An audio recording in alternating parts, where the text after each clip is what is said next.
Salam əziz və dəyərli müəllimlər, xoş gördük hər birinizi. Rəsmi sertifikasiya qəbul suallarının 8-ci hissəsindən qarşınızdayıq. 7 hissə kanalda yerləşdirilib. Baxmayan müəllimlər mütləq həmin hissələri ardıcıl olaraq izləsinlər. Sözün əsl mənasında bu izahları dəyərləndirmək sizi böyük uğura aparacaq. Həm mövcud biliklərinizi yeniləyəcəksiniz, həm yeni sertifikasiya imtahanına hazırlaşan ibtidai sinif müəllimləri artıq köhnə suallarla tanış olacaqlar. Sualların hər biri rəsmi sertifikasiya imtahanında müxtəlif vaxtlarda, müxtəlif seanslarda iştirak eləmiş suallardır. Vaxt itirmədən keçək suallarımızın izahına. Birinci sualımız çevirmə ilə bağlıdır. Uzunluq vahidləri 9 metr, 8 santimetr, 1 millimetrin 1/3 hissəsini tapın. İndi burada düşünə bilərsiniz ki, mən 1 metrin neçə millimetr olduğunu əzbər bilmirəm. Bunu əzbər bilməyə ehtiyac da yoxdur.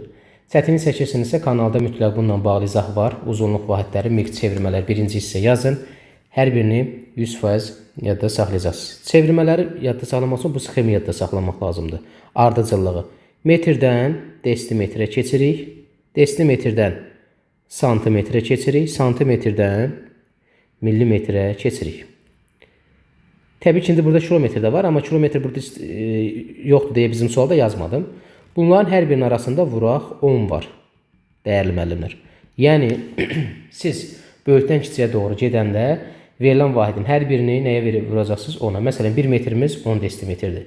1 metrimiz santimetr deyəndə metrlə santimetrin arasında 2 dəfə 10 var. Yəni, 2 dənə 0 olacaq. Bu da 100-ə vurmaq deməkdir. Bu qayda ilə yanaşacaqsınız. İndi hamısını biz millimetrə çevirəcəyik. Çünki 1/3 ən kiçiyi millimetrdir. Yazıram bura 9 metr bərabərdir. Dəyərli müəllimlər. Metrdən millimetrə keçəndə 1 metrdən bura qədər baxacaq. Neçə dənə 0 var? 3 dənə 0 var. 1, 2, 3. Demək 9-un sonuna 3 dənə 0 yazacaq. Bu qədər rahat. İndi təbii ki, metr, millimetr praktikada daha çox istifadə olunduğuna görə siz bunu şagirdlərə tədris elədiyinizə görə bəlkə dağınızda qalıb 1 metr, 1000 millimetr oldu. Sonra 8 santimetrə baxırıq. Bərabərdir. Santimetr ilə millimetrin arasında vuraq 10 var. Onda belə çıxır ki, bərabərdir. Bir dənə 0 yazacaq. 80 millimetrə. Ən sonda 1 millimetrin də özü olduğu kimi qalır. Bunları toplayaq. 9080 bir də burada 1. Eləyəcək 9081 millimetr. Hamısını eyni vahidə gətirdik.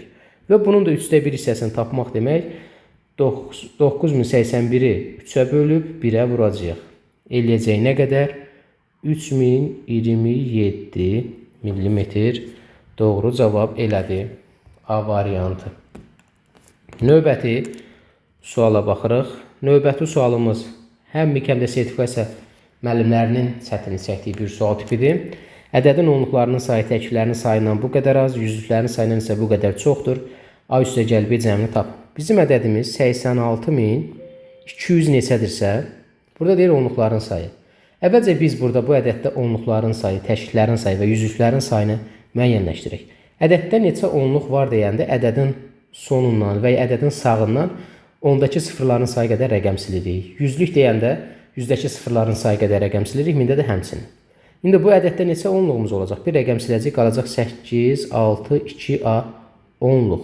Bunu yazıram ki, sizin üçün burada rahat görsənsin. Bunu qeyd elədik burada. Sonra eyni ədədimiz 86, 2AB ədədində yüzlük deyəndə, yüzlükdə 2 rəqəm siləcək. Bax, buradan bu 2 rəqəmi də silsək, qalar nə qədər? 862, yazıram bura yüzlük. Və bir də var, müəllimlər, təklik. Təklik necə olacaq? Yadda saxlayırıq. Ədədin özü qədər təkliyi var. Yəni, bunun özü qədər təklik. 86200 neçəsədir də bilmirik ədədimizi. Bura yazıram təklik. İndi şərtimizə baxırıq. Onluqlarının sayı təkliklərin sayından bu qədər çox, yüzlüklərin sayından. Haradan məsələyə giriş eləyəcək? Hər zaman, bax, tam burada ədəd kimi görsənən hansıdır? Dəyişən olmayan hissə, yüzlük. İndi bizə deyir ki, onluqlarının sayı yüzlüklərin sayından 7765 vahid çoxdur. 862-nin üzərinə biz gələcək nəyi? 7765 üzərinə gəlinsin. 7765. Buradan bizim alacağımız cavab dəyərli müəllimlər olacaq 2 ilə 5 7 olunacaq 8626 onluq. Çox rahat. Məsələn bizə deyir ki, bir də təkrar edirəm. Onluqların sayı yüzlüklərin sayından bu vahid çoxdur. Qardaş, yüzlüyün sayı dəqiq bilinir. 862, bəli, bilinir. Bunun üzərinə 7765 gələndə tam onluğu aldıq. Bayaq bizdə onluqda 8620 neçə idisə, amma burada artıq dəqiqdir. 8600, burada özdə müəllimlər 27-dir, 6 yox, 27. Çünki 2 ilə 5 7 eləyir axı, 27. Demək onda A-nı da buradan tapmış olduq. Onluq bayaq A idi, demək A bərabərdir 7. Yəni bunun ən uyğun riyazi həll qaydası budur. Bunu alt-alta da yazmaq olar təbii ki. Artıq biz onluğun da sayını dəqiq bildik. Bu bir tərəfdə də deyir ki, onluğun sayı təkliklərin sayından bu qədər azdır. Onda onluğun üzərinə 8627-nin üzərinə bunu gələcək görək təkliklərin sayı nə qədərdir? Çünki bizə deyir ki, dəyərli müəllimlər, təkliklərin sayından bu qədər az. Məsələn, deyirəm ki, 4 tutaq ki, nəyinsə sayından 7 vahid azdır. Həmin ədədi tapmaq üçün nə edirdik? 4-ün üzərinə 7 gəlirdik. Bax, müəllimlər bəzən burada qarışdırır. İndi bu 8627-nin üzərinə gələcək bu 77648-i. Bunu da gəlsək, dəyərli müəllimlər, alınacaq 86275. Demək, bizim ədədimiz oldu 86275 təklik. Amma bayaq təklik AB idi. Demək, AB də burada anonsuz da bayaq tapmışdıq. B-ni də tapdıq artıq. B də bərabərdir 7. Bizdən, daha doğrusu B bərabərdir 5. Bizdən A üstəgəl B-ni soruşur. Yəni 7 üstəgələk 5 bərabər 12-yə. Doğru cavab elədir C variantı. Bax, burada diqqətli olmaq lazım. İndi bu sualları bəzən müəllimlər daha rahat belə bir qayda deyir ki, müəllim, mən elə, bax burada əvvəlcə bu görsənən ədədlər hansılardır? 862-nin üzərinə bunu gəldim. Sonra da bunun üzərinə də bunu gəldim. Üçünü də bir-birindən topladım. Bu amma sənin özünü aldatmaq və qeyri-peşəkarlıqdır. Əgər sən hardasa görmüsən ki, izahda deyilir ki, bunun üçünü də bir-birinə topla cavabı alacaqsan, orada peşəkarlıqdan və düzgünlükdən söhbət gedə bilməz. Və nəticə nəzərə al ki, sən bunu uşağı izah eləməlisən. Dərs dediyin uşağı izah eləyəndə bunu necə izah eləməlisən? Təbii ki, bax bu formada aydın görsənməlidir. Növbəti sualımız ehtimalla bağlı olan bir sual nümunəsidir. Azərbaycan sözünün hərfləri kəsilərək torbaya yığıldı. Torbaya baxmadan bir hərf çıxarsaq, onun samit olma ehtimalını kəsilən ifadə edin. Ehtimalın tərifini yazaq. Ehtimal bərabərdir, dəyərli müəllimlər. Əlverişli hal bölünsün buradan bütün hal.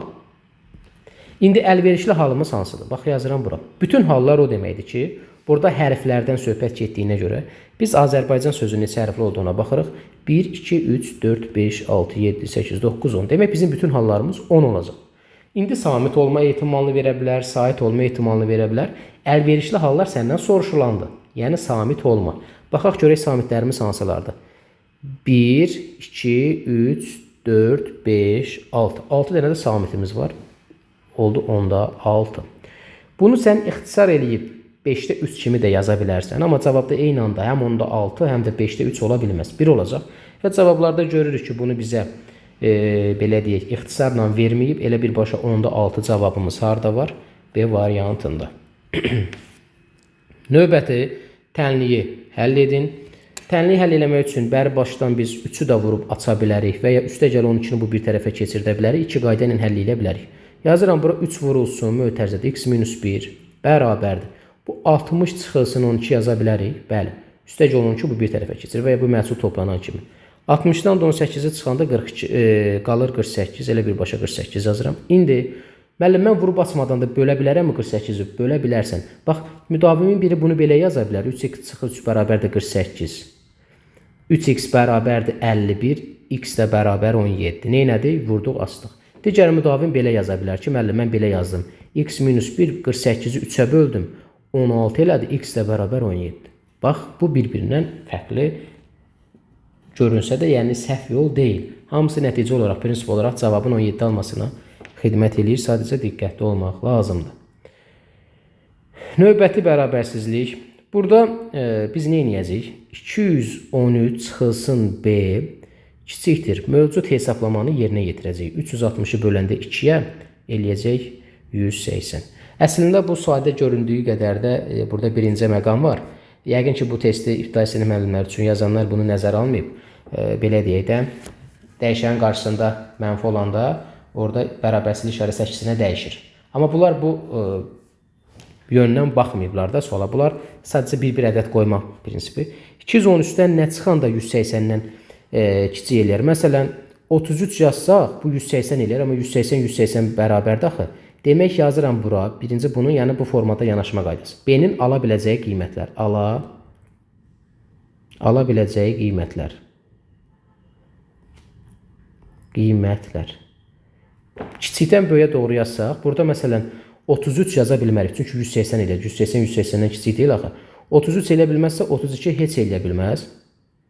Çünki bu artıq 181 eləyir. Bu bundan kiçik deyil. Demək B-nin ala biləcəyi qiymətlər hansılar ola bilər? 34, 35, 36. Çünki 34 yazsaq 179 eləyər. Bax, bu diqqətli olacağımız məqamda. Bax, 213-dən çıxıram 34-ü. 13-dən 4-ü çıxanda qalır 9. Burada qalmışdı 10-dan 3 çıxanda 7, 179 kiçikdir. 35 demək bu formada gedə bilər. Ən kiçik dediyinə görə cavab 34 götürüləcək. Amma həll olunma qaydası, yəni belə deyək, bu bir seçmə vermədən də necə həll edə bilərik? Yadda saxlayırıq. Əgər bax bu bərabərsizlikdə dəyişənin qabağında mənfi işarəsi varsa, biz bunu dəyişə bilərik. B böyükdür. 213-dən 180 çıxanda nə alınacaq? 33. Yəni siz burada bunu belə yaza bilmərsiniz. B kiçikdir 33 yaza bilmərsiniz, çaşarsınız. Deyə bilərsiniz ki, bu çıxılan kimi həll eləsək. Dəyişənin qabağında mənfi işarəsi olanda işarə əksinə dəyişəcək. B böyükdür 33. 33-dən böyüyən kiçiyə dədimiz də 34-dür. Bax, bu formada doğru cavab eləyir A variantı.